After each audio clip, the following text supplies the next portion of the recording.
고린도전서 2장은 사도 바울이 2차 전도 여행 중에 고린도로 먼저 가기 전에 아데네입니다. 지금의 아데네, 그리스 아데네에서 전도 활동을 했습니다. 에덴에서 복음을 전할 때에 특별히 다른 지역과는 달리 많은 논쟁으로 복음을 전하기 시작했습니다. 회당에서는 유대인들과 또 경건한 사람들과 논쟁을 하였고, 또 날마다 만나는 사람들, 특별히 에비구레오 철학자라든지 또 스토이고 철학자 같은 그런 철학자들과도 많은 논쟁으로 그들에게 다가가고자 했습니다. 그래서 그 에덴에 있는 사람들이나 이 철학자들은 바울이 자기네들보다 더 큰 지식을 가졌다는 것을 알게 되었고, 또 바울의 지력은 참으로 학자들의 존경을 받을 만큼 그렇게 박식했습니다. 또 열렬하고 또 논리적인 이론과 그런 또 힘으로 뛰어난 웅변으로 모든 청중의 그런 주목을 끄는 그런 사람이 사도 바울이었습니다. 이와 같이 사도는 담대하게 에덴에서 그 반대자들을 또 대하였고, 논리에는 논리로, 철학에는 철학으로, 웅변에는 웅변으로 그렇게 대치를 하였습니다. 하지만 아데네스의 전도 결과는 참으로 미약했고 초라했습니다. 철학은 철학으로, 또 학문에는 학문으로 설득하려 했으나 성공적이지 못했습니다. 말쟁이라는 평가만 들었다고 했습니다. 에덴에서의 전도는 정말 실패하였고, 오로지 에덴 한 곳에서만 교회가 설립이 되지 못했습니다. 그래서 고린도로 내려가서는 화려한 인간의 지혜나 말로서 사람들을 영혼을 얻으려고 노력하지 않았습니다. 그는 복음의 진리를 전하기 위해 인간의 지혜, 즉 철학적인 것들을 의지하지 않고 오로지 예수 그리스도의 십자가에 못 박힌 것 외에는 아무것도 전하지 않기로 그렇게 하였습니다. 그래서 고린도전서 2장 1절에서는 형제들아, 내가 너희에게 나아가 하나님의 증거를 전할 때에 말과 지혜의 아름다운 것으로 아니하였나니라고 시작을 하고 있습니다. 사도 바울이 고린도에서 안식일마다 회당에서 강론을 할 그런 기회를 가졌습니다. 유대인과 헬라인들을 상대로 말씀을 권면했고요. 그렇지만 유대인들이 복음을 받아들이기는커녕 오히려 그들의 회방으로 회당에서 말씀을 선포하는 것이 막히게 되었습니다. 그래서 아데네스의 실패와 또 고린도 회당에서 쫓겨나게 되자 고린도전서 2장 3절에 약하며 두려워하며 심히 떨었노라고 고백을 합니다. 그때에 주님께서 사도행전 18장 9절에 밤에 환상 가운데 나타나셔서 두려워하지 말며 잠잠하지 말라고 용기를 주셨습니다. 아무도 너를 해롭게 하지 못할 것이며 이 성중에 내 백성이 많음이라고 알려주셨습니다. 이로 인해 힘을 얻어 하나님을 증거할 때에 말과 지혜의 아름다운 것으로 하지 아니하고 예수 그리스도와 십자가에 못 박히신 것 외에는 아무것도 전하지 아니하기로 결심하게 되었습니다. 한국에서 한때 음악 예배가 대유행을 한 적이 있었습니다. 10여 년간 음악을 위주로 운영한 그런 교회와 또 말씀을 중심이 되어서 운영한 그런 교회 간의 발전을 비교한 그런 결과를 접하게 되었습니다. 음악 중심의 교회들은 10여 년간 많은 퇴보를 하였다고 했습니다. 한때는 크게 유행을 하였지만 그들의 발전은 또 퇴보가 하게 되었고, 오히려 말씀 중심의 교회들은 크게 성장하는 것을 보게 되었습니다. 그렇습니다. 오직 말씀만이 우리가 나눌 주제입니다. 어떤 것도 말씀을 대신할 수 없음을 보여주는 좋은 예가 아닌가 생각합니다. 사도가 왜 예수 그리스도와 십자가만을 전하기로 했는지를 깨닫게 하는 그런 대목인 것 같습니다. 성경 주석은 바울의 고린도사에게는 다른 곳에서 그랬던 것처럼 성령이 나타났다고 했습니다. 성령의 은사들이 충만하게 나타나고 하나님의 능력은 많은 고린도인이 우상 숭배에서 그리스도에게로 나오게 했다 하였습니다. 도덕이 정직하게 살아가게 되고 게으른 사람들이 교만하게 변하고 부도덕한 사람이 순결하게 됐으며 술 주정뱅이가 맑은 정신을 가진 사람으로 변화함을 입고 잔인한 사람들이 친절하고 부드러운 사람으로 불쌍한 사람들이 행복한 사람으로 변화함을 입게 되었다고 했습니다. 예수 그리스도의 복음의 권능에 관한 그러한 증거들은 모든 사람이 목격했기 때문에 부인하지 못했다고 했습니다. 모든 개종한 죄인은 그러한 증거를 드러내며 평화와 기쁨과 소망과 사랑을 낳는 복음의 사례는 하나님의 기별의 근원이라는 점을 입증하게 되었습니다. 사도가 복음 전함에 있어서 말과 또 지혜의 말로 하지 아니하고 다만 성령의 나타나심으로 능력으로 하고자 한 것은 하나님의 목적이 있었습니다. 그것은 믿음이 사람의 지혜에 있지 않고 다만 하나님의 능력, 곧 성령에 있게 하려는 것이었습니다. 고린도전서 2장 6절에서 16절까지 바울은 자신이 선포하는 십자가 복음이 바로 하나님의 지혜며 그것은 오로지 성령에 의해서만 깨달을 수 있다고 주장합니다. 2장 7절에서 하나님의 지혜는 우리로 하나님의 영광에 참여하게 하려고 영원 전에 미리 정하신 것이고 이전에 감추어졌다가 예수 그리스도를 통해서 인간의 역사 속에 계시된 하나님의 구원이 된다고 했습니다. 하나님의 지혜는 특별히 구속의 계획에 드러난 하나님의 지혜를 언급하고 있습니다. 구속의 계획에 드러난 하나님의 지혜. 하나님의 구원의 계획은 지구 창조 전에 세워졌고 아담이 죄를 지었을 때에 성부와 성자가 선포한 우주에서 가장 큰 신비였다고 했습니다. 천사들도 이것을 이해하지 못했습니다. 구원의 계획에 관해 기록한 선지자들도 그리스도로 말미암는 구원에 관해 그들이 교회에 전파한 기별들을 부분적으로만 이해했습니다. 사람들 사이에 널리 받아들여지는 인생 철학과는 정반대되기 때문에 육적인 사람은 하나님의 지혜를 완전히 이해하지 못했습니다. 심지어 성화된 신자들까지도 구원의 계획에 담긴 깊은 의미를 헤아리지 못합니다. 구원의 계획은 크고 심오한 것이었습니다. 그리스도는 십자가의 지옥과는 정반대되는 영광의 주로 묘사됩니다. 메시아에 관한 구약의 예언을 잘못 해석했기 때문에 유대인들은 나사렛 예수를 약속된 구원자로 인식하지 못했습니다. 메시아가 이스라엘을 세상의 강대국으로 만들 지상의 통치자로 임할 것이라는 기대로 인해 그들은 구주를 거부하게 되었습니다.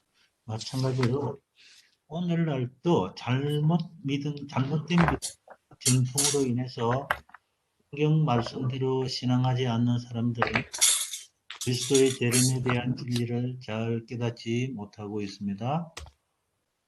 법을 변개하고 또 하나님의 자리에 앉은 무리들이나 그들의 전통을 따르는 사람들도 유대인들과 같은 오류 속에 살아가고 있습니다.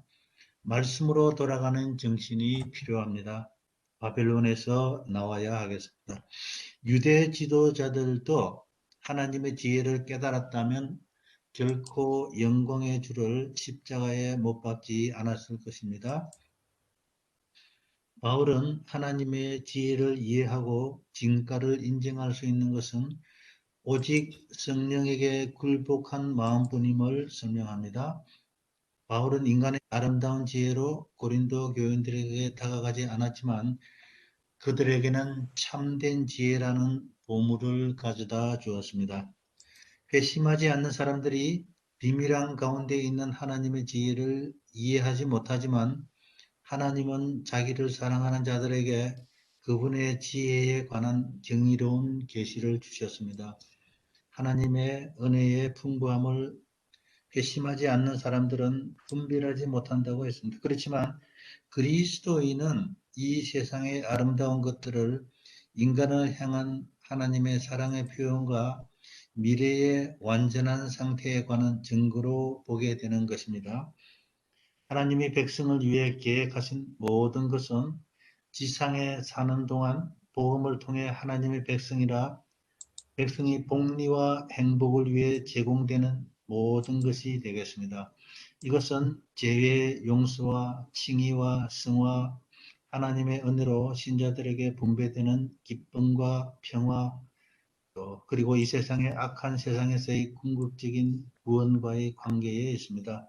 의미를 확장한다면 이것은 하나님의 영광의 왕국, 즉 구원받은 그할 영원한 집에 형언하지 못할 정의로움과 아름다움과 기쁨도 내포되어 있습니다. 그러한 모든 지식은 그리스도의 복음을 떠나서는 도저히 알 수 없는 것입니다. 눈으로 보지 못하고 귀로 듣지 못하고 사람의 마음으로도 생각지 못하는 것들을 하나님이 자기를 사랑한 자들을 위해서 예비하셨다고 했습니다. 존재의 물리적인 현상들은 주변의 사물에 관한 지식을 획득하는 데 사용하는 우리 감각으로 알게 됩니다. 눈이나 귀로 하나님의 일들을 깨닫지 못한다는 것은 신령한 진리를 이해하려면 신체 감각과는 다른 어떤 기관이 필요함을 이야기하고 있습니다. 그것이 바로 성령입니다. 성령은 모든 것을 아시며 또 그분은 모든 면에서 어떤 것도 모르시는 것이 없습니다. 성령은 하나님의 깊은 것이라도 통달하신다고 했습니다. 다시 말해서 성령은 하나님의 감춰진 계획을 세상에 선보이기 위해서 통찰하시는 분이십니다. 하나님 백성의 기억에 예수님의 일들을 떠올려 주려고 우리들이 진리를 연구하도록 인도하는 것도 성령의 사역입니다. 사람의 사정을 사람의 영 외에는 알 수 없듯이 하나님의 사정도 하나님의 영 외에는 알지 못한다고 했습니다. 우리가 하나님께로 온영을 받은 것은 하나님께서 우리에게 주신 구원의 은혜를 알게 하려 하심이라 했습니다. 우리에게 성령을 주시는 하나님의 목적은 하나님의 은혜로 주어지는 것들을 우리가 이해할 수 있도록 하기 위함입니다. 하나님의 영은 사람들에게 복음의 축복을 계시할 뿐 아니라 그 안에서 하나님의 뜻이 이루어지도록 역사하십니다. 성령을 영접한 결과는 하나님의 뜻과 조화되게 사는 생애에서 볼 수 있습니다. 그러한 생애에는 성령의 열매가 맺히게 됩니다. 우리 삶 속에서 사랑과 희락과 화평과 오래 참음과 자비와 양성과 충성과 온유와 절제가 나타나는 것입니다. 이상한 소리를 하고 또 이상한 행동들을 하는 것이 성령을 받은 증거가 아닙니다. 세상의 영에서 돌아선 사람들은 자아를 비우고 성령으로 재창조되고 정련되는데 성령은 그들이 애정을 하나님의 나라에 고정하도록 인도하시며 또 천국 시민이 되는데 적합하게 합니다. 육에 속한 사람은 영적인 마음을 갖지 않고 거듭나지 않은 사람으로 그의 관심은 이 세상의 것들에 제한되어 있습니다. 그러한 사람은 모든 문제의 해답을 얻으려고 인간의 지혜를 의지합니다. 육에 속한 사람은 자신을 기쁘게 하고 회심하지 않는 마음의 욕망을 채우기 위해 살기 때문에 하나님의 일들을 이해하거나 식별하지 못합니다. 그런 사람들에게는 하나님의 사랑의 놀라운 계시인 구원의 계획이 어리석게 보일 뿐입니다. 하나님의 지혜는 성령에게 배우려는 사람들만 이해할 수 있기 때문에 육의 사람은 세상의 철학과 신령한 진리를 구별하지 못합니다. 반면에 신령한 자는 거듭난 사람, 성령을 소유한 사람으로 하나님의 구원의 행위에 관한 모든 것들을 분별하여 이해하는 사람을 일컫습니다. 신령한 자는 모든 것을 판단하나 자기는 아무에게도 판단을 받지 아니한다고 했습니다. 성령으로 거듭난 사람은 성령 인도하심을 따라 적합한 결론에 도달하지만 육적인 사람은 영적인 사람을 알지 못하는 것입니다. 성령의 인도하심을 따라 예수 그리스도의 마음을 알아 분별하고 또 이웃에 나눌 수 있어야 하겠습니다. 누가 2장 16절에 누가 주의 마음을 알아서 주를 가르치겠느냐고 했습니다. 우리를 향한 하나님의 사랑이 주의 마음입니다. 창조주께서 우리를 구원하시기 위해 몸소 십자가에 달리신 구주이십니다. 잃어버린 양을 찾아 나서는 목자이십니다. 찾은 적 어깨에 메고 집에 와서 그 벗과 이웃을 불러 모으고 나와 함께 즐기자 나의 잃은 양을 찾았노라 기뻐하시는 마음이 우리를 구원하시고자 하는 목자 예수님의 마음입니다. 사도 바울은 2장 16절에 우리가 그리스도의 마음을 가졌노라고 말하고 있습니다. 주석은 그리스도의 마음을 우리는 성령을 통해서 그리스도와 연합하는데 이는 성령의 임재는 예수의 임재와 같아서 그리스도의 마음을 가지게 된다라고 했습니다. 사도 바울은 빌립보서 2장에서 그리스도의 마음을 다음과 같이 설명하고 있습니다. 빌립보 2장 5절 너희 안에 이 마음을 품으라 곧 그리스도의 예수의 마음이라고 했습니다. 우리 빌립보서 2장에서 그리스도의 마음을 찾아보도록 하겠습니다. 먼저 비움의 마음입니다. 빌립보서 2장 6절 7절 그는 근본 하나님의 본체시나 하나님과 동등됨을 취할 것으로 여기지 아니하시고 오히려 자기를 비워 종의 행체를 가지사 사람들과 같이 되셨고라고 했습니다. 아버지와 함께 하늘에 거할 때에 그리스도의 지위는 하나님과 동등한 지위였습니다. 그래서 그는 죄인들을 위한 속죄 제물이 될 수가 있었습니다. 자기를 비웠다는 것은 신성을 포기하셨다는 것이 아니라 신의 모습을 감추시고 인간의 형체를 가지셨음을 의미합니다. 하지만 그는 결코 신성을 사용하지 않으셨습니다. 우리는 예수 그리스도 앞에서 이 세상의 것을 다 비워야 하겠습니다. 가진 것, 있는 것, 지위, 지식, 명예 다 예수님 앞에 내려놓아야 되겠습니다. 두 번째로 죽기까지 복종하는 마음입니다. 빌립보서 2장 7절 8절에 오히려 자기를 비워 종의 형체를 가지사 사람들과 같이 되셨고 사람의 모양으로 나타나사 자기를 낮추시고 죽기까지 복종하셨으니 곧 십자가의 죽음이라 했습니다. 종의 형체를 가지시고 오셨다고 했습니다. 종이란 말은 노예를 뜻합니다. 노예는 소유가 주인으로 되어 있습니다. 주인의 소유입니다. 예수님은 종의 마음을 품고 아버지 뜻대로 죽기까지 복종하셨습니다. 죽기까지 복종하신 예수님은 우리들의 구주가 되십니다.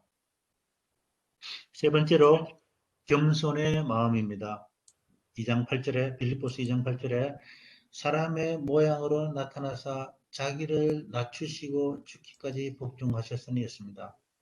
사람의 형상을 입고 하나님께서 종의 신분 되신 것도 이미 자기를 낮추신 일이지만 인간의 되신 다음에도 자기의 모든 권리를 내려놓으시고 죽기까지 복종하심으로 최상의 겸손을 실천하셨습니다. 마태복음 11장 29절에 나의 마음이 온유하고 겸손하니 하셨습니다. 그렇습니다. 예수님이 겸손하니 우리도 예수님처럼 겸손한 마음을 가져야 되겠습니다. 네 번째로 십자가의 마음입니다. 빌립보서 2장 8절에 사람의 모양으로 나타나사 자기를 낮추시고 죽기까지 복종하셨으니 곧 십자가의 죽으심이라 했습니다.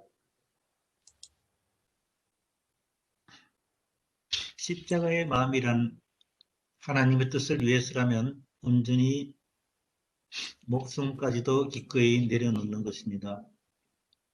히브리서 12장 2절에 믿음의 주요 온전하게 하신 이인 예수를 바라보자. 그는 그 앞에 있는 기쁨을 위하여 십자가를 참으사 부끄러움을 개의치 아니하시니 하나님 보좌 우편에 앉으셨느니라. 이미 제시도 하면서 모든 어려움을 극복하고 마지막까지 인내할 수 있는 그래요. 능력을 위하여 예수를 바라보아야 하겠습니다.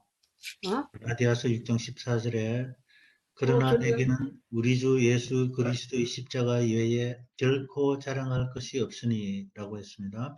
그리스도로 말미암아 세상이 나를 대하여 십자가에 못 박히고 내가 또한 세상을 대하여 그러하니라. 사도 바울처럼 예수 그리스도 십자가 외에는 자랑할 것이 없어야 되겠습니다. 다섯 번째 마지막으로 하나님의 소원을 들이드리는 마음입니다. 빌립보서 2장 12절 13절의 말씀입니다. 너희 안에서 행하시는 이는 하나님이시니 자기의 기쁘신 뜻을 위하여 너희에게 소원을 두고 행하게 하시니 모든 일을 원망과 시비가 없이 하라. 자기의 기쁘신 뜻을 위하여 너희에게 소원을 두고란 하나님의 선하신 뜻을 위하여 곧 사람들을 구원하시려는 자비로운 목적을 성취하기 위한 소원을 가지셨던 예수님의 마음으로 우리가 반드시 예수님의 마음이 우리가 반드시 가져야 할 마음입니다. 마태복음 26장 39절에 조금 나아가서 얼굴을 땅에 대시고 엎드려 기도하여 이르시되 내 아버지여 만일 할만하시거든 이 잔을 내게서 지나가게 하옵소서. 그러나 나의 원대로 마옵시고 아버지의 원대로 하옵소서 하고 예수님의 기도이십니다.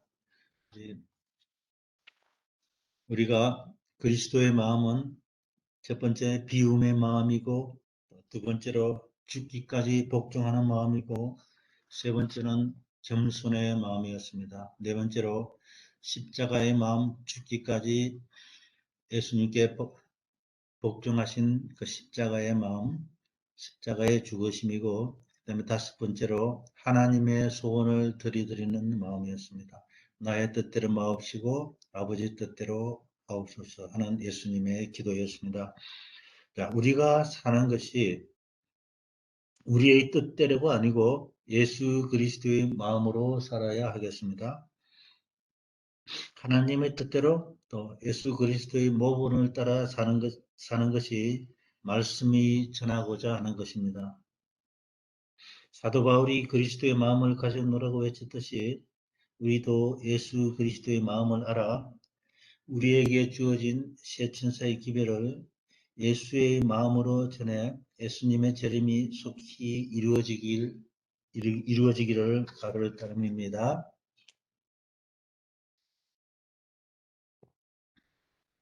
1, 2, 3 묵상입니다. 인간 홀로 상태 육의 사람들은 하나님의 성령의 일들을 받지 아니하나니 그들에게는 미련하게 보이며 또 깨닫지도 못합니다. 하나님의 예비하신 일들을 눈으로 보지 못하고 귀로도 듣지 못하고 마음으로도 생각하지 못합니다. 오직 예수 오직 하나님의 성령이 이것들을 우리에게 보이셨으니 성령은 모든 것, 곧 하나님의 깊은 것이라도 통달하게 하십니다. 하나님의 축복에 거하는 자, 영적인 일을 분별하며 하나님이 만세전에 정하신 일을 깨달으며 하나님이 주신 은혜를 깨닫고 예수의 마음을 가지고 살아가게 됩니다. 자, 이것으로 우리 고린도전서 2장 말씀 묵상을 마치도록 하겠습니다. 감사합니다.